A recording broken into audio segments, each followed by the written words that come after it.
Okay, good morning. Week 6, Monday.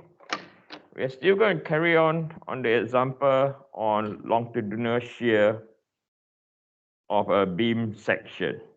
Okay, so we're still going to continue on example number 1. Regarding the term test, I hope to post I plan to post the results based on which student need to write the correction and which student does not need to write. Those does not need to write correction, your name will not be there on Avenue, on the announcement. Okay, those of you that are asked to write the corrections, your student number and which question to write will be advertised on Avenue to Learn in the announcement section. And I hope to get this out by tomorrow by midday. Okay, so the TAs are still marking. Do not worry, I will give you ample time to do your corrections, okay? And again, you're going to drop in the Dropbox and so on and so forth. I'll talk more about it later in the week. So we are going to continue. Anyone, any question? Anyone so far? No? How about online? You all have any question? I don't see. Oh, I see a question on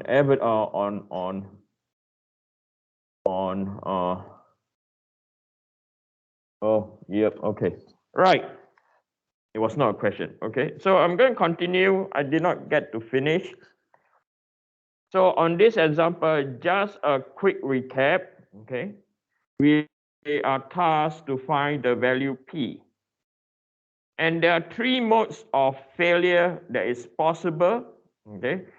The first failure is due to normal stress. That's where we are given 8 KSI.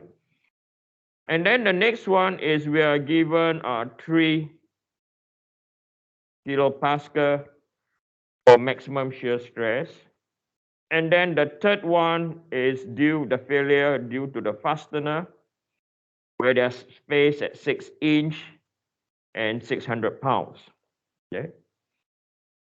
So we found last week on Friday, we found that due to the failure of the fastener, the applied load is 6,908 pound force. Then we look at the second mode of failure, which is failure due to the shearing stress induced at the centroid. Means if I were to just sketch the centroid, we were analyzing this region, okay, exactly at the centroid where I'm drawing green now. Okay, and then we use the formula VQ over IT. Right, we found that due to shearing stress failure, right, it is at 83,510 pound force.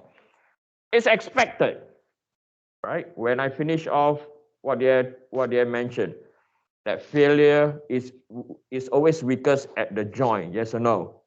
Right? You guys are still young. I'm 50. Do you know where I hurt most now? My joints.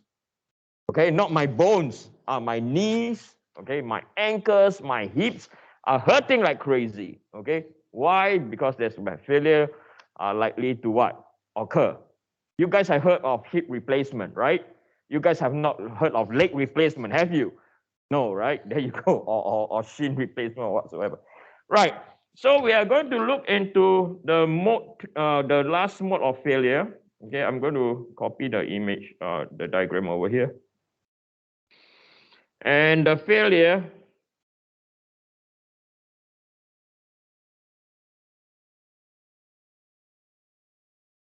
due to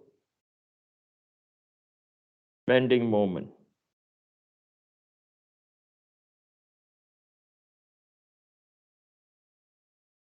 Okay, so if I'm going to sketch the bending moment diagram,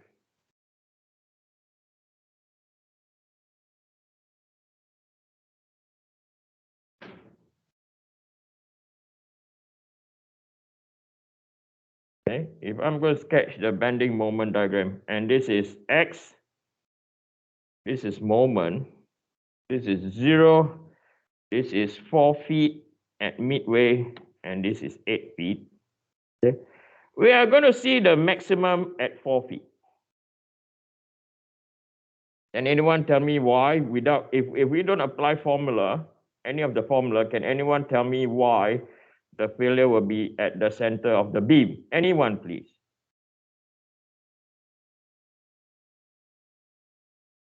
Yes.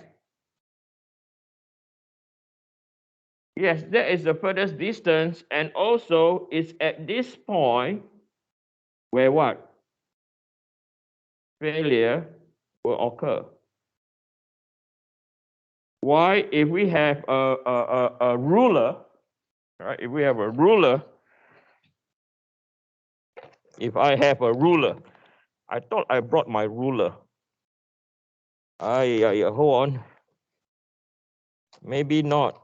I do apologize. So if we have a ruler, right,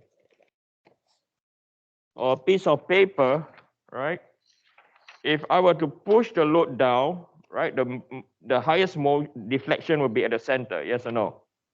Okay, that's where failure will occur, okay, at the highest what? Displacement for this case.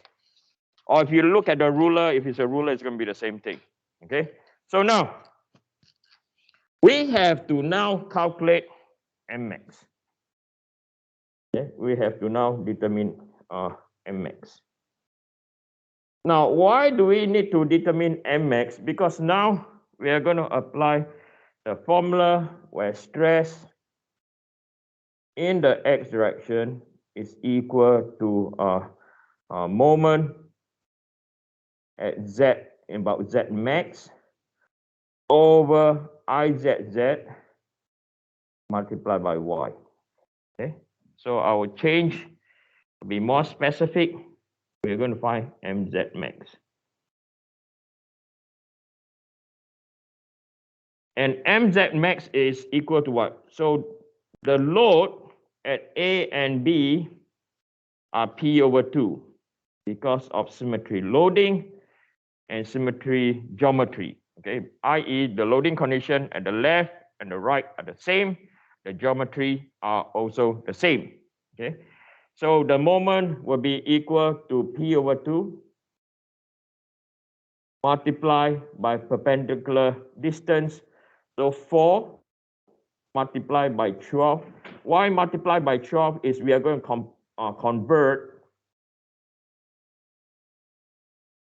feet to inches. Okay, so this will be equal to 4 times 12 divided by 2, so it's equal to 24 p. I do it again, 4 times 12 divided by 2 is equal to 24. So we found our magnitude of our maximum moment. So stress X, okay, the maximum stress that, or the allowable, I can't remember now, the allowable stress we're going to take is 8 times 10 to the power 3. So this will be equal to 8 times 10 to the power 3. This is equal to mz 24p. Your y is what? 10 plus 2 plus 2, 5 plus 2 plus 2. So it's equal to 9. I put down here because 10 divided by 2 plus 2 plus 2, the greatest distance away from the centroid, divided by izz is equal to our izz. I think we found last week is 290. It's not we found it, it was given. Okay. So over here, this will be 5. Over here will be 9. So it will be 8 power 3 times by 2902 divided by 24 divided by 9. So it's equal to P will be equal to 107.41 times 10 to the power 3 pound of force. Okay. So this is a very simplified way of doing this analysis. Okay, I'll mention again, this is a very simplified way of doing this analysis. Later on, Once we learn 3D mold circle, we are going to combine what? Normal stress and shearing stress. But for this topic, okay, we are going to isolate them like this. Okay. So what you can see is if we were to compare the three loads, okay, we compare the three loads. You can see now. The 6908 is due to the fastener. The 83510 is due to the shearing stress. And the 107481 times 10 to the power 3 is due to the normal stress. Okay, so for this case, you pick the minimum, the P allowable. Okay, the P allowable is equal to 6908. Okay, 6908 pound force. That is our allowable. If you go any greater than that, the fastener will go first. Okay.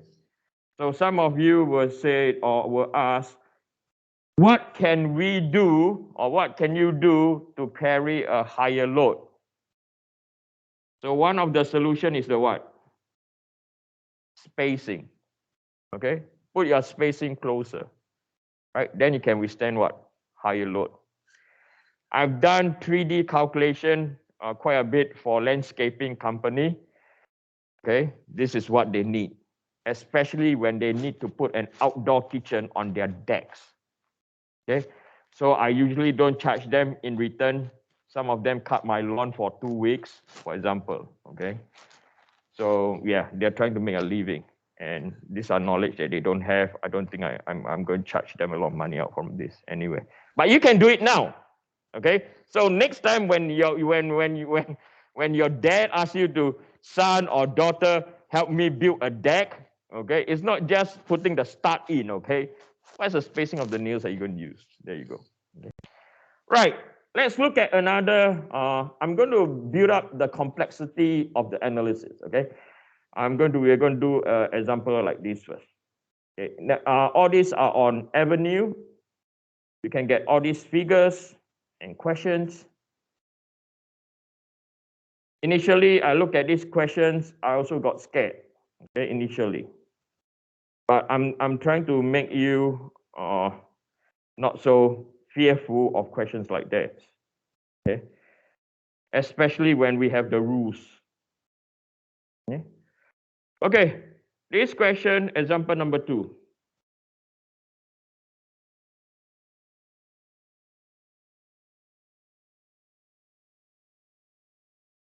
The box beam is constructed from 4 boards. They are fastened together using nails, spacing along the beams every 2 inches.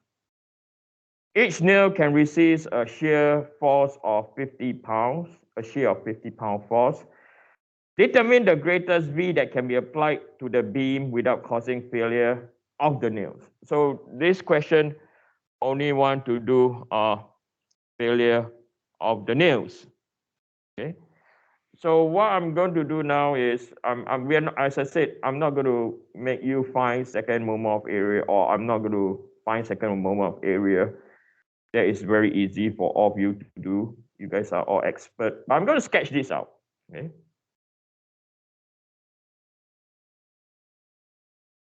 So you have 12, 4, 6, 8, 10. You have 12 over here. And then you have a 5. No, you have a 6 first. 2, 4, 6. And then you have a 5.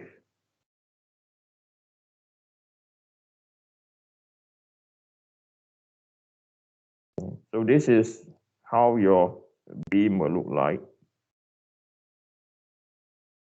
So they are made of 4 separate members. Okay.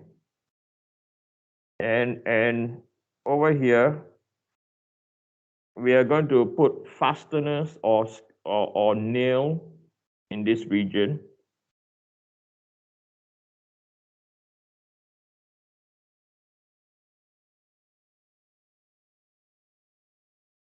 Okay. And I'm not going to determine the first moment of area or the centroid. I'm just going to give you the value. So over here, the distance from here to here is 3.1 inch. And this is our centroid. Okay, that's our centroid. So the nail can fail in two possibilities. Okay, so I'm going to call the top one. These are known as our top fastener, or just make it easy, top nails.